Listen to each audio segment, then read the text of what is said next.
The story continues. In our previous episode of After They Refused to Pay for My College, they demanded $150,000 for my sister's wedding. One question remained unanswered. Did Vanessa finally marry Ethan? Did Marcus's parents truly make peace with him? The answers will shock you. In this next episode, you'll witness how one family faced the consequences of their choices and survived the most painful decisions of their lives. Don't forget to subscribe, like, comment, share, and turn on the notification bell so you never miss any of our powerful stories. 2 days later, Ethan finally met Vanessa's family. Reuben attended quietly. Ethan smiled confidently. "Sir, ma'am," he said politely, shaking their hands. Reuben watched him closely. A liar always smiles too much. During dinner, Reuben spoke calmly. "Ethan, I heard you have a child." The table froze. Vanessa dropped her fork. His mother gasped. Ethan's smile vanished. "What are you talking about?" Ethan asked. Reuben slid a document across the table. A DNA report. Silence. Ethan stared at it. His father looked away. Vanessa stood up slowly. "Is this true?" she whispered. Ethan opened his mouth, but no words came out. Her eyes filled with tears. "You lied to me." Ethan lowered his head. "Yes," he whispered. The room shattered. Vanessa ran out of the house crying. His mother screamed at Reuben. "You did this." Reuben stood still. "I didn't do anything. I revealed the truth." His father shouted. "You've ruined everything." Reuben whispered quietly. "You ruined everything 10 years ago." His words were final. That night, Vanessa locked herself in her room. She refused to eat. She refused to talk. Reuben sat outside her door. "Vanessa," he said softly, "open the door." Her voice came weak. "Go away." Reuben leaned against the wall. "I spent years feeling the way you feel now." Silence. Then she whispered, "I'm sorry." Reuben closed his eyes. That single word healed something deep inside him. The next morning, Aunt Lorraine called Reuben again. Her voice sounded urgent. "Reuben," she said, "there's something else you need to know." Reuben frowned. "What now?" She hesitated. "About your father." Reuben felt uneasy. "What about him?" Her voice dropped. "He is not your biological father." Reuben froze. The world stopped. His phone almost slipped from his hand. "What did you say?" Lorraine whispered slowly. "Your mother hid the truth for 32 years." Reuben felt like his life was collapsing. Everything he believed about himself was a lie. And the worst part? His parents never planned to tell him. Reuben sat in his car for a long time after Aunt Lorraine's words. "He is not your biological father." The sentence echoed in his mind like thunder. He drove straight to his parents' house.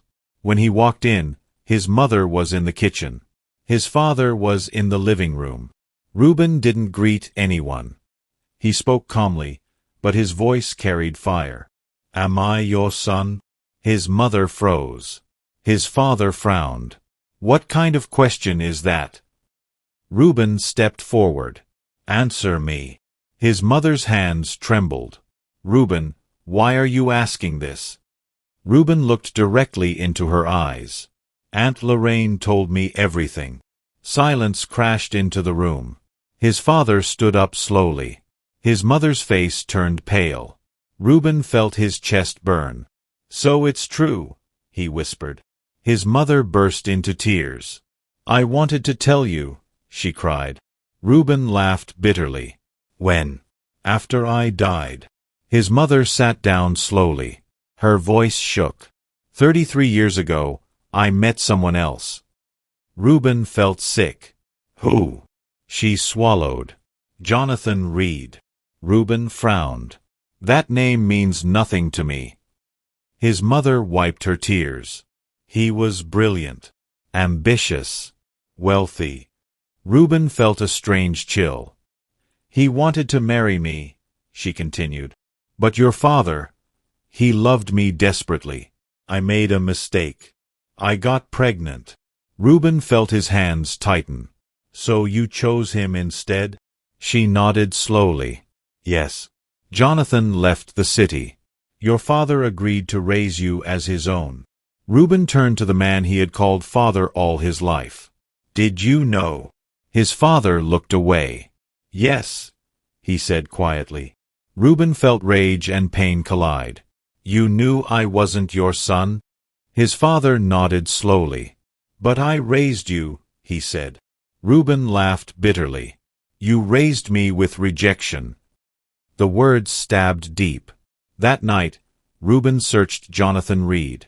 His hands trembled as he typed the name into his laptop. The results shocked him. Jonathan Reed was not just wealthy. He was a billionaire.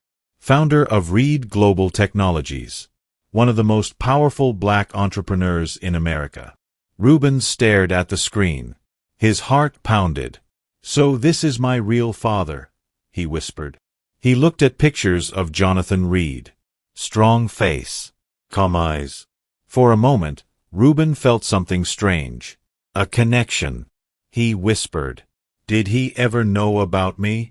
His phone vibrated. A message from Aunt Lorraine. Reuben, Jonathan never knew you existed. Reuben closed his eyes. The pain was unbearable. 2 days later, Reuben received an envelope. No return address. Inside was an old letter. The handwriting was his mother's. Jonathan, I'm sorry. I can't tell you the truth. I chose safety over love. If I tell you about the baby, everything will collapse. Forgive me. Reuben felt tears in his eyes. His mother had buried the truth. His real father had lived his life never knowing he had a son. Reuben whispered, I grew up rejected, while my real father lived in a world I never touched. The injustice felt unbearable. Reuben decided to meet Jonathan Reed. He didn't tell anyone. He booked a private meeting through Jonathan's company. Jonathan Reed's office was on the top floor of a glass skyscraper in New York. Luxury. Power. Silence. Jonathan walked in calmly. Tall. Elegant. Confident. Reuben stood up. Their eyes met. For a moment, the world felt strange. Jonathan smiled politely. You wanted to see me, Mr. Hill? Reuben swallowed. Yes. Jonathan sat down. So, what can I do for you? Reuben hesitated. Then he said slowly, I think I'm your son. Silence. Jonathan froze. The room felt heavy. Jonathan stared at Reuben like he was looking at a ghost.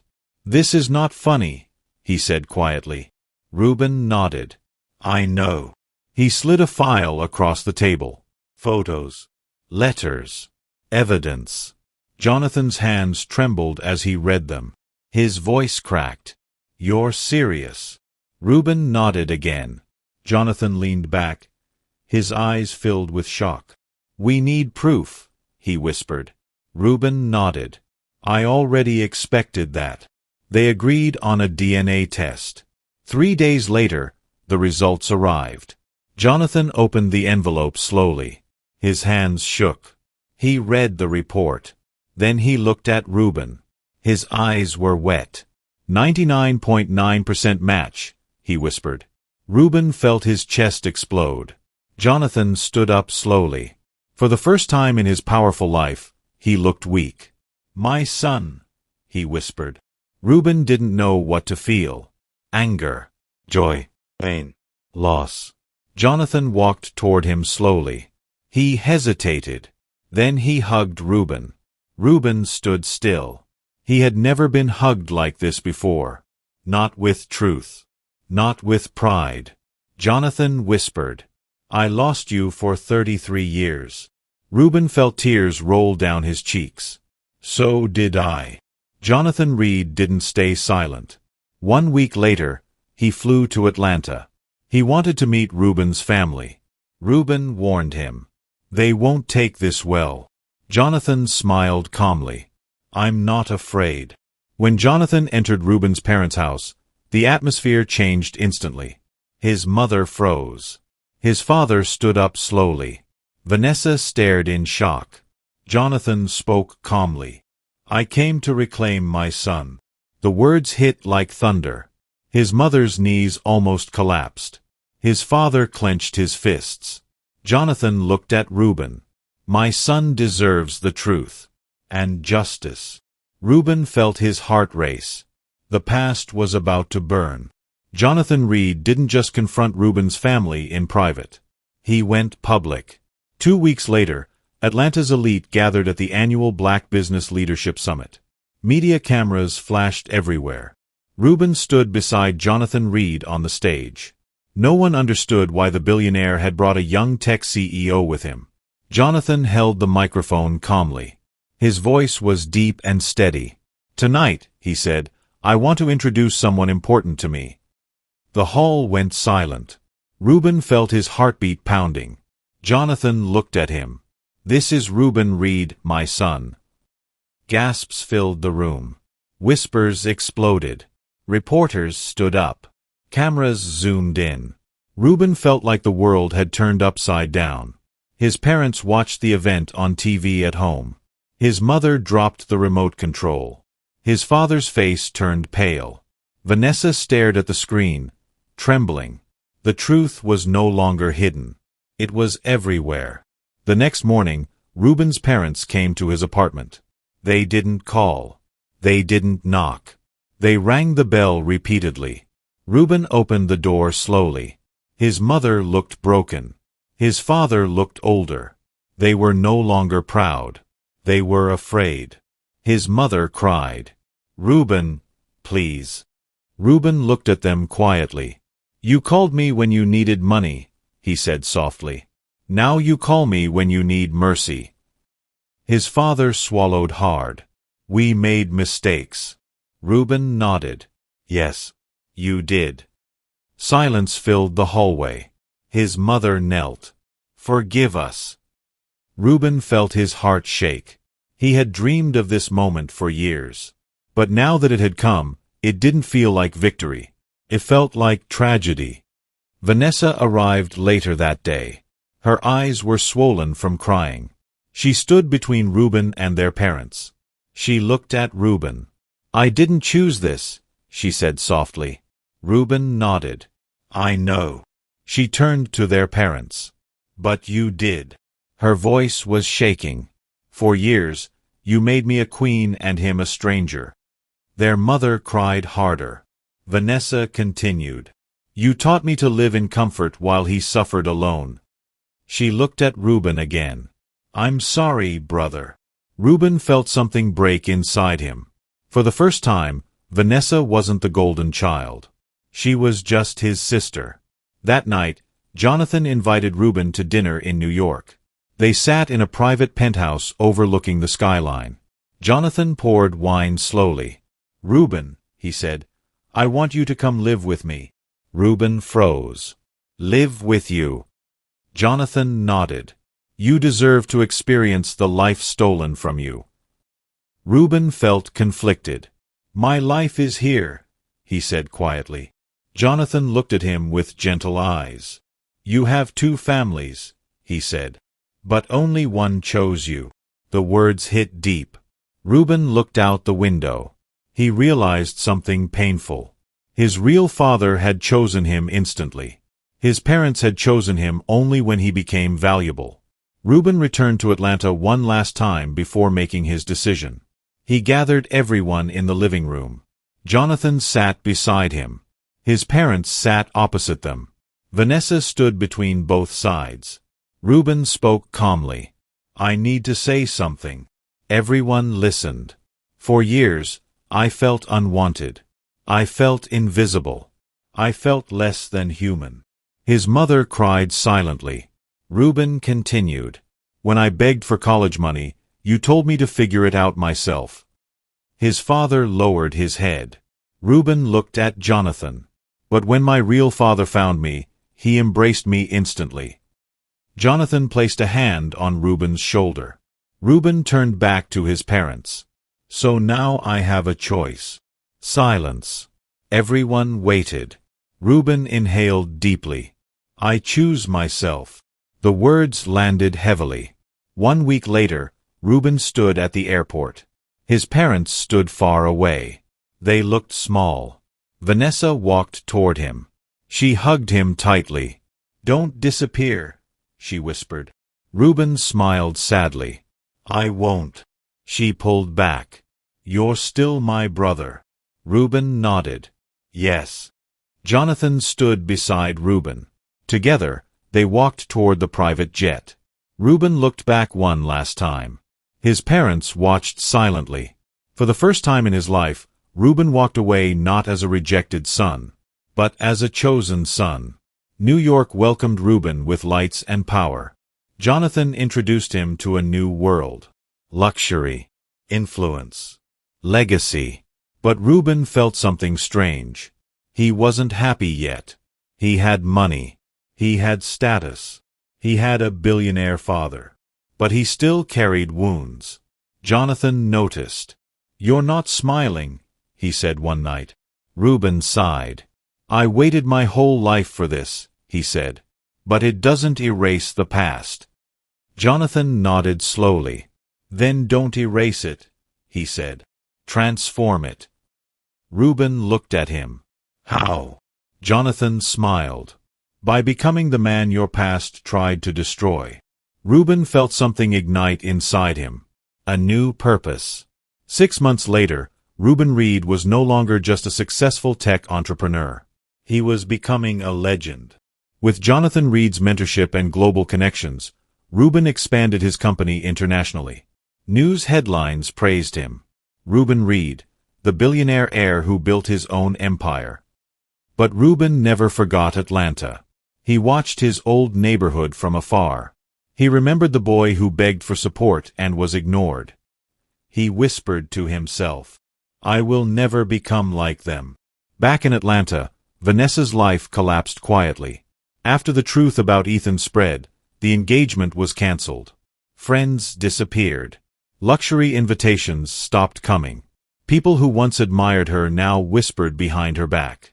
One afternoon, Vanessa sat alone in a cafe. She stared at her phone. No messages. No attention. For the first time in her life, she felt invisible. She remembered Reuben. And suddenly, she understood his pain. She whispered. So this is what he felt. Tears filled her eyes. Reuben's parents faced a different kind of punishment. Neighbors stopped respecting them. Relatives criticized them openly. Church members whispered. People asked questions. Why did you treat your son like that? Why did you hide the truth? Shame followed them everywhere. His father lost confidence. His mother lost peace. One night, his mother cried to his father. We destroyed our own son. His father replied quietly. And now we are paying the price. One evening in New York, Reuben received a call. It was Vanessa. Her voice sounded fragile. Reuben, she said softly. Can I come see you? Reuben paused. Yes, he said. 2 days later, Vanessa arrived at Jonathan's mansion. She looked different. No designer clothes. No arrogance. Just simplicity. When Reuben saw her, he felt something strange. Pity. Love. Regret. She hugged him gently. I didn't come to beg, she said quietly. I came to understand. Reuben nodded. Sit down. They sat in the garden. Vanessa looked at the flowers. I thought life was easy because I was special, she said. Reuben listened silently. I didn't know you were suffering, she continued. I thought you were strong because you wanted to be alone. Reuben smiled sadly. I was alone because I had no choice. Vanessa wiped her tears. I'm sorry for everything, she said sincerely. Reuben looked at her for a long moment. Then he said something unexpected. I forgive you. Vanessa gasped. You do. Reuben nodded. Yes. Because you were a child raised by their mistakes. Vanessa cried and hugged him tightly. For the first time in their lives, They felt like real siblings. Weeks later, Reuben decided to return to Atlanta. Not as a victim, but as a victor. He announced a massive project, the Reuben Reed Scholarship Foundation. The foundation would fund college education for underprivileged black students. The news spread like wildfire. Atlanta celebrated him. But his parents felt something else. Fear. Reuben invited them to the foundation's launch event. They arrived nervously. They didn't know what he planned. The hall was full. Students, media, business leaders, families. Reuben stood on the stage. Microphones flashed. He looked calm. He began slowly. "When I was 18, he said, I begged my parents to help me pay for college. The hall went silent. My request was rejected," he continued. His parents sat in the crowd, frozen. Reuben looked directly at them. "But rejection did not kill me. It created me." Applause erupted. Reuben continued. "Today, I stand here not to shame my parents, but to change the story." His parents burst into tears. Reuben raised his voice. "No child should be abandoned because their dream is expensive." The crowd stood up. Standing ovation. His parents felt both pride and shame. After the event, Reuben met his parents privately. They looked broken. His mother cried. "We are sorry," she said again. Reuben looked at them calmly. "I know."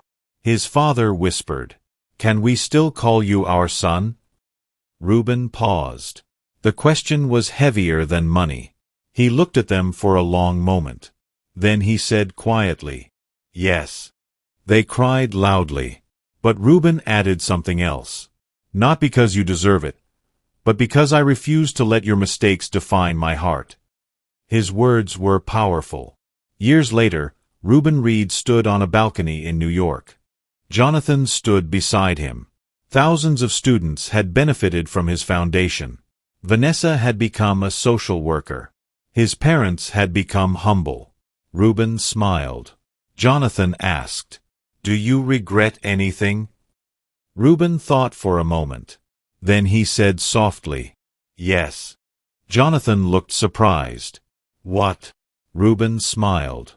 "I regret wasting years thinking I was worthless." Jonathan placed a hand on his shoulder. "You were never worthless," he said. Reuben looked at the city lights. And for the first time in his life, he truly believed it. Reuben wrote a message on his foundation's website. "Sometimes, the people who hurt you the most are the ones who unknowingly prepare you for greatness. Don't let rejection destroy you. Let it define your destiny."